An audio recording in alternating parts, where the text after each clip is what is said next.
Hello everybody, Dave here for the first episode in about 2 months of Dave Gets Wood.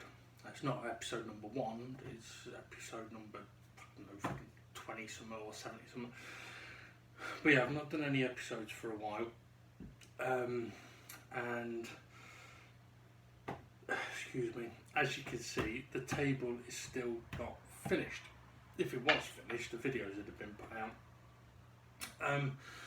Now, I'm not going to be doing any actual woodworking in this particular video. This is more sort of an update as to what's been happening over the last couple of months and where I'm up to at the moment and what's coming next. As you can see, I've got many or all of the parts laid out for the table in pretty much their correct positions. Now, about 40 minutes ago, I couldn't have done this because there's a load of stuff on the table, so I've had to clear the table to be able to lay out the pieces, and that's why I'm not doing anything because I'm already struggling physically and it is now quite late. So there's no way I'm going to be doing anything that's going to be making any noise.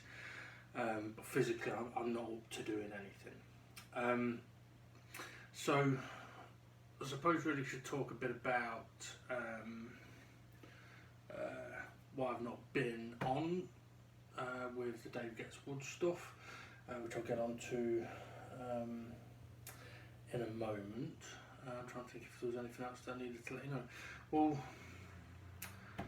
I suppose the only other thing really is to do with the actual table itself. So I'm going to move the camera, move it a little bit closer to me so I don't have to talk as loud. So I'll be back in now. Okay, so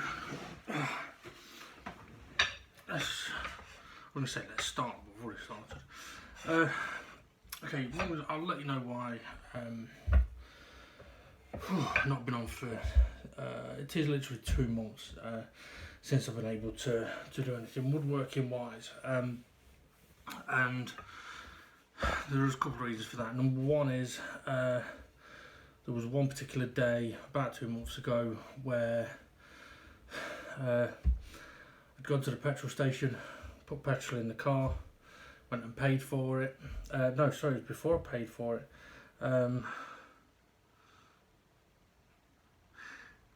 Think now.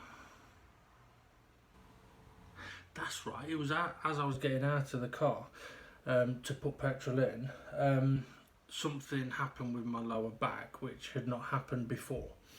It was something different, and I was in quite a lot of pain and I was struggling to walk, but I managed to put petrol in the car and go in and pay.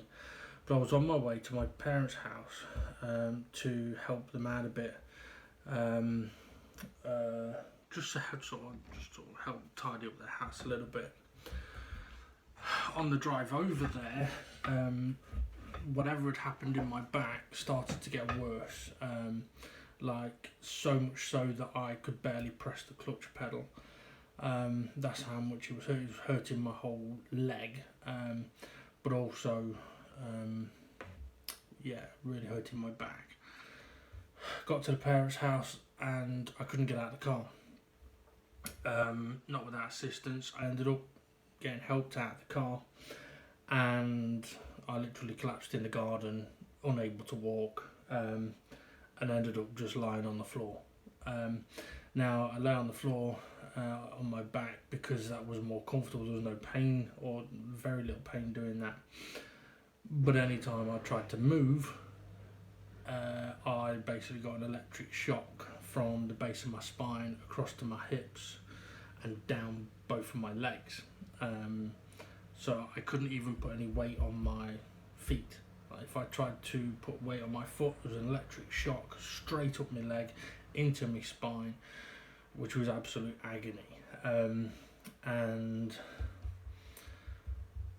so I rested for a while, probably about 40 minutes. I just rested on my back, and then when I tried to get up, that took about an hour and a half. because I physically could not stand up. It took a hell of a lot of willpower, Polish medication, because I didn't want to take medication. I basically wanted to sort of get up, get in the car, drive home, and see how we get on. That's why it took, one reason why it took so long to get up, because I was determined to get up, but I couldn't. And in the end, I had to accept defeat. So my brother went and got some of the medication he'd got, some powerful painkillers, and I knew at that point I wasn't driving home. So I took the pills, waited for them to work, so probably another half hour, 40 minutes, and eventually managed to get up with assistance, but it took a long time and it hurt. And even though I'd been helped to stand up, I'd basically been pulled up forwards. As I was standing up, my legs were giving way, my back had no strength in it, I had electric shock pains. I couldn't stand, so someone grabbed a chair and put it behind me. I sat down and that hurt just as much as when I was standing. So it was absolutely horrible, the worst I've ever experienced, my back going. And it was a different go. I mean, I've struggled with back problems for quite some time. This was something completely fucking different to everything I've ever experienced, and it was a million times worse. So unfortunately, that fucked me over. Well, not fucked me over, it fucked me up. Because I could barely walk for 2 weeks. I was reliant on other people to do my shopping for me. Now you may be thinking, well, hang on, now I've seen him doing online gaming, blah blah. That's in my apartment where I'm sat down and I've been able to just sit and chill and do stuff. I mean, I couldn't do driving for a couple of weeks because I physically could not press the pedals without being in absolute agony. So I couldn't drive anywhere, I couldn't walk anywhere. There's an absolute nightmare. So it probably took about 4 weeks. I mean, not only that, I couldn't stand up straight. I physically could not stand up straight. So I was hunched over like for about 2 weeks.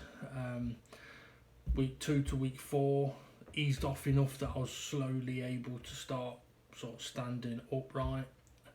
The pain eased on the left side, sorry, on the right side, but on the left side was still bad now and again. I mean, it was so bad as well that I couldn't sleep in my bed. I tried sleeping on my bed, but I can only guess that I moved about a bit in my sleep, and anytime I moved, it woke me up in absolute agony. Like, I couldn't breathe, I couldn't move, it was an absolute nightmare. So I ended up basically spending 4 weeks sleeping in an armchair, which reclines, and thank fuck I had one, because at least with that, it stopped me from being able to move. Now, the difference was so much that if I went for a 20-minute nap on the bed, when I woke up I couldn't walk. But I could go for a 20-minute nap on the chair, and when I woke up I felt okay. It was only when I started to then physically do stuff that I was suffering. So it was clear as day that I needed to spend time sleeping in the chair. So it was basically 4 weeks of that. So I had pretty much fuck all sleep, because although when I was waking up I wasn't in pain, I wasn't getting a lot of sleep. And every time that I thought, well, I'll try sleeping in the bed again, I woke up worse. And it was like, okay, I got it. So that went on. And to be honest, I still haven't fully recovered from it. I'm still suffering with the left side. That's been quite bad recently. So I've still not fully recovered from that, which is still affecting my sleeping. It's affecting my back, because normally with my back, it tends to, I can feel the pressure building up in my lower back, and then I can often release it by cracking my back. But this new way the back went, there's no build-up of pressure in that. It's an instant bang and it's gone. So I've had to be very careful. But also, since I had the problem, when I would, or the way I would normally crack my back, hasn't been cracking in the same way. I tried to explain it to someone the other day, where previously, when I tried to when I would crack my back, it was literally, it'd go so I could feel each whereas at the moment, if I do it, it tends to feel more like grinding broken bones together. It's like, it's more like that rather than a click. So it's not been releasing properly. So yeah, been struggling a lot with that. Now, a couple of weeks ago, I did try, when we had some nice weather, I've got a table in the boot of my car, the coffee table, which I don't think I've been doing videos on, because I decided I wasn't going to do videos on that, but because it was meant to just be a quick fucking job. But I ran out of chemical to strip it before my back went, and I was waiting to get some more to be able to finish it. Back went, stuck with table in the fucking car. So a couple of weeks ago, when the weather was good and my back was feeling better, I was able to go and get some more. Well, I'd actually sort of pre-prepared. I've been able to go and get everything I needed. So I thought, right, okay, on one of these days I'll give it a try, see if I can get it finished off, stripped off. I didn't last very long. It was too hot to try. The heat absolutely did me in, but physically I struggled. It shouldn't have taken much to finish stripping the table, but I just couldn't get it. I didn't have the physical energy or capability to sit there and do it. It absolutely ruined me. So I was sat there thinking, come on, I want to get this finished. If I can finish stripping it, then I can get some help to get it out, like knife to keep it in the car. I can get it upstairs. We can fucking deal with it. But I had to realise that physically there was no way I could continue on what I was doing, because if I continue on, it's not a 10-minute job. It's going to take potentially, to finish stripping it, another couple of hours with the way it was going, and I can't do that. So it was really a bit of a kick in the teeth, or in the back, the fact that I couldn't do that. But at that point I realised, okay, I am still not quite right with my back. So that was like a couple of weeks ago. So now we're up to about 2 months and I'm still not right. However, I've been able to clear the table and I've been able to put the pieces on the table. So this is more preparation for what's next, which is, well, I'll get to that. Yeah, I know, I'll mention it now. So the next step is to basically fit all these pieces together. Some of them, excuse me, like this particular end piece that we've remade, this needs its holes drilling into it, so that needs lining up and all that kind of stuff. So that's basically where we're at. I need to see if everything fits together with the legs, and basically put the table together to make sure that everything fits, we're not breaking anything, and all that kind of stuff. But that's what I haven't got the physical energy to do yet. That's what I'm trying to prepare for. I mean, you can hear I'm already out of breath and I'm struggling, and all I'm doing is sitting here and talking. So that's the next stage. Once we know if it's all fitting together properly, that's when I'm hopefully going to be able to do a bit more, because all of these pieces can be moved into there and we can start getting them varnished, getting the finish on them, which will make a big difference. Also, for the actual underside of the table, we did a lot of carving work, dealing with cracks, splits, lift ups where the blocks of wood had been that had pulled up or split the wood that's here. Because we had this tabletop outside last time we worked on it, I did power sand it. Now I didn't power sand it to a finish.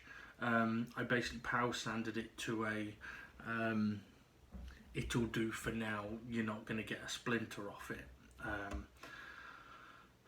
because the next stage for the actual underneath of the tabletop is going to be dealing with any repairs that need to be done with it, whether that is filling holes, filling cracks, or where we've got like for example, just going to show you here, where we've got here 3 big sort of divots where there was wood that split. We took it off and it ripped the wood. Not great, properly. So I can either just clean those up, or I can fill them. Now filling them may be an option, but then I had to think ahead. I had to plan ahead on that one, because I was thinking, well, there's the potential on the underside of here. I think there's a couple of bits where, rather than filling it with glue and wood, maybe I'd be better off filling it with resin. I could kind of perhaps use the underneath as a little bit of a test area for the top. But the epoxy resin that I've currently got, the minimum amount you need to make for the chemical reaction to work is way more than I need to do repairs on the underside of the table, so it'd just be an absolute fucking waste. So what I've done is I've reordered some of the epoxy resin that I started using, which is in the smaller tubs, bottles even, which need a much smaller amount, minimum amount, to allow for the chemical reaction to happen for it to work. So I've gone down that route. Now, because I've not been able to physically do anything for the last few weeks, I've been able to get a few things into place. So I've already got the resin, we've already got the varnish. I've basically should have pretty much everything that I need to be able to do this, although my brothers have borrowed my jigsaw, so if I need to cut something, I'm pretty much up shit creek. But we've got everything that we need. So once we know that it's sized up right, we can, as I said, we can move the pieces into there so they can be varnished as and when I can do them. And as for the table repairs, we can make a start on that. A little frustratingly though, because it has been 2 months since I've done anything, so everything is a little dusty, so it's all going to need a little bit of a clean before I get going, but that's by the by. So that's kind of where we're up to with the table. I've been mentioning as well about a special project that I was going to do, making a gift for someone. I think I've recorded sort of the first sort of episode of that, but there was no point putting it out there because I've not been able to do any more, because I decided that I basically need a specific tool to be able to complete that project or do that project. And it's not the cheapest of tools, but I know that my dad also wants one, so we're going to sort something out where we'll get one, I can use it until I finish that project, and then we can move it into his workshop. But it's something that I can't use inside because it is basically, it's a bench sander. So I don't know how big the machine is, I need to go and see, but it's basically, it's a machine that will go onto a bench, and on it it's got a big belt sander. You may have seen at school where the belt goes round, so you could get a piece of wood and put it on it and it'd sand it for you as it goes round. But also there's a disc sander on the side, so if you could also basically push it into the disc like that, as that spins round and sands it. So I need that tool to be able to do what I want with that project, because basically I've got pieces of wood that are kind of this kind of shape, but I need to turn them into a more oval curved shape, and there's no way I can do that with the current sander that I have. Well, I could, but it'd be awkward, it'd take forever, and chances are I'd end up with a very uneven piece of work, whereas it's going to be a hell of a lot easier to have the bench sander there and just work with the piece of wood and being able to move the wood rather than having the wood fixed and trying to move a sander around it. So I need to wait to be able to get that before I can progress on that. Now, because it was a gift for somebody and it's ended up being delayed more and more and more, I have given them another gift already, and because I'd already let them know, look, your present's going to be late because I'm making it. But then my back went, so then I had to go, well, now it's really on the back burner because I can't do it, I can't touch it. So I ended up getting another gift as well. So yeah, anyway, it at least means that I'm not now on a time limit for that gift. I've still got plenty of other stuff to do as well, because with not being able to get anything done, things have stacked up a little bit, unfortunately. So there's still the old radio, which is just here, which the radio will never work again, but we can hopefully get it looking good. We've not been able to do anything with that. Like I said, there's the table that's in the boot of my car, which I've not been able to do anything. There's that. There's the cabinet, which my TV is on at the moment, which I've not been able to get anywhere near starting with that because I can't start that until I finish the little table, because the little table is what the TV had got on. But not only that, my mum has now given me another chair to try and restore, because it's not in the greatest of conditions. It's an old chair and it means something to her. Now I've taken it for two reasons. One, if I can restore it, great. Two, to get it out of my mum's way for the moment, because unfortunately the day after my back went, my mum got ill quite badly. Basically she had a massive stroke, and that has also been something that we've had to deal with as a family over the last 2 months, and that's been really difficult to. It's not been. Hang on, let me get words right. I was going to say that's been really difficult to deal with. However, I think personally I dealt with it very well. But the fact that there has been a lot going on with that, it has had some difficult moments, and that is another reason why I'm recording this at the moment, because these videos are and were a way that I was able to talk about things, clear things out of my head. It's one of those things, sometimes you need someone to talk to, but you don't really want anyone there to listen or to talk back.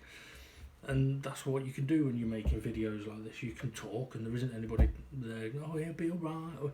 Not to say that's what, that isn't a good thing, but it's just sometimes you need your own thoughts. But yeah, so that it's been tough, because Mum's in hospital for 5 weeks, which actually isn't that long given the average hospital stay time of a stroke victim. Now, it turns out that the stroke hit the right side of her brain, which means a memory and everything like that should be okay. But she did lose all physical ability on the left side of her body. She got the left leg back fairly quickly. The left arm is still not functioning. So there's been a big change in Mum's life circumstances, and Dad's, to be fair, because now he's going to have to care for her. Although there are there is a lot of, well, there's help from the carers and things like that, but it's still in the very early stages of working out what mum needs at home, and she's struggling with a few things. Hasn't been able, for example, hasn't been able to spend as much time with the dogs as she would like. But yeah, hopefully things will improve. But it's had a sort of double knock-on effect for me in that, because my back went, and I mean I didn't go to the doctors because the research that I did, it basically said there's no point going to the doctors unless you're still in pain in 2 months' time, like severe pain. So I am going to go to the doctors at some point to explain what's happened. But from the research that I've done, it would appear that I may have slipped a disc in my back, and that disc has then also pinched the nerve, which is what the electric shock sensation down my legs was. So considering that I was suffering with that, there was not a lot I could do regarding helping the family with stuff, because I couldn't fucking do anything, and that was hard to deal with. The situation that mum was in, I felt I coped with quite well, but the fact that I was stuck, unable to do stuff, really did hurt me. And to be fair, as soon as I was able to walk a little bit and drive a little bit, I was doing more than I should have done. Things like taking Dad to the hospital to see Mum when we were allowed to visit, because that was another thing. We weren't allowed to visit for 3 weeks because of a COVID situation. So yeah, I was doing a lot more than I should have done, and every time I did something I set myself back, so that made things quite difficult. But then there was also some difficulties with the family, not with the family, there was some differences of opinion, I'll put it, between me and one of the family members that resulted in rather big arguments, to be honest, which has been that's been difficult to cope with. I found myself having to remove myself from certain situations in fear that I wasn't going to be able to hold my tongue, because one of the ways I've tried to live my life is, especially in the last 10 years, is as openly or as honestly as possible. And if someone's being a dick, chances are I'm going to tell them that they're being a dick. But if they're going to then argue that, even if they are being a dick, then it could escalate. And when you've got someone that would appear to have either not heard very important information, or agreed to certain things, and then has no knowledge of it whatsoever, and then you've got a number of people telling them what happened and they don't believe you, it's a very, very difficult situation to be in, because you're telling the truth and giving relevant and informative information, and you're effectively being told that you're full of shit. And situations then occur which set things back for Mum, probably a few weeks when she went home, because there could have been things put in place before she came home, but because someone didn't believe what they were being told, it took time for things to be put in place, like 2 weeks after she's been home, and realisation that things haven't worked properly. There's been a lot of very personal arguments there, or like I say, I've had to remove myself from the situation so that I don't lose control, because the last thing I want to do is argue and say something I may regret. But that's where, like Mickey Flanagan says, if you can have an argument with someone, keep it on topic, right? Don't go making it personal, don't go making it about anything else, keep it about what the argument's about. And I've tried to do that, but anyway, so all of that has been very difficult to cope with, to deal with, for the whole family. But also, yeah, I wouldn't say more so for myself, but definitely for myself in terms of my back went. Mum had the stroke the next day, and there was fuck all I could do.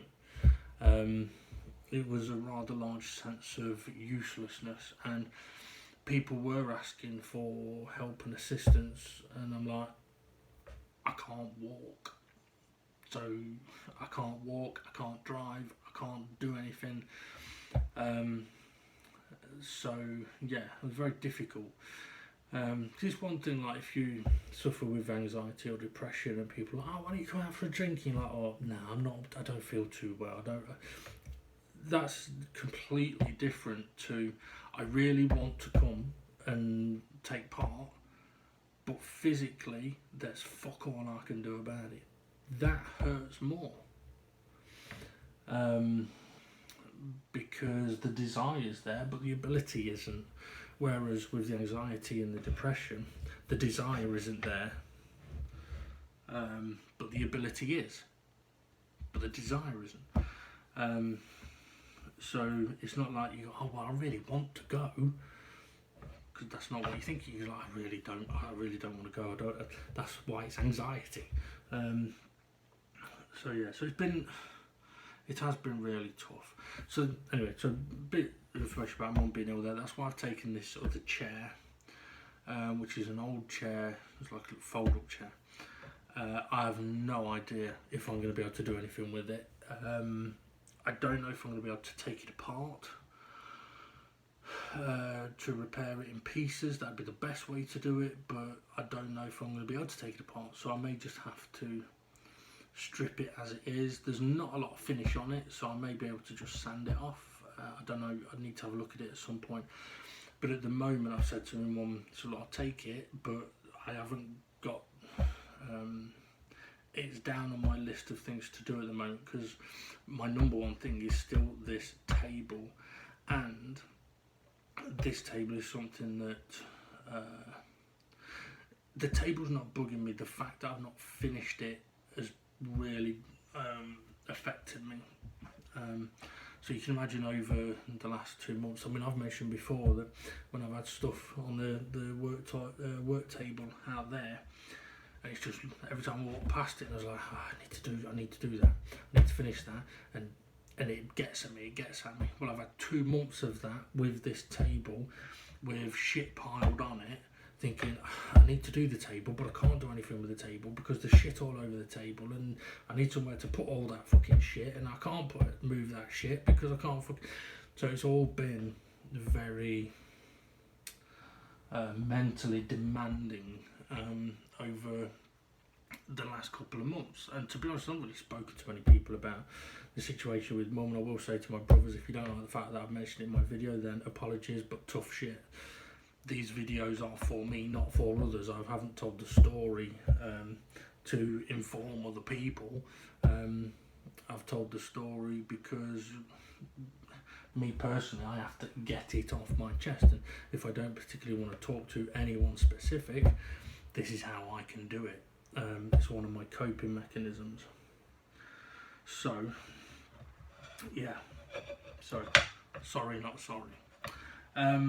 Right, I've waffled for about 40 minutes now ish, and we've done 0 woodworking, but it will be starting again soon. I don't know when, because there's still things, obviously personal things I need to deal with, but we will be moving forward with it. And yeah, hopefully we can still get a good finish with this table, because that'll be a big turning point with a lot of things. And I've said before, you achieve little goals, it helps boost the confidence. One of my goals for today was to get this table cleared with all the pieces of wood on it. I've achieved that, so I'm happy with what I've been able to do today. And I will set my goals for the next few days, depending on how I feel in the next few days. But yeah, it will be nice when the table's done. Okay, I'm going to stop there. So thanks for watching, take it easy, and yeah, Don't linger on the arguments you might have with people either.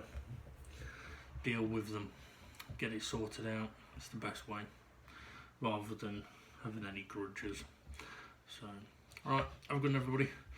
And we'll see you again soon for another episode of Dave Eventually Gets Back to Wood. See you in a bit.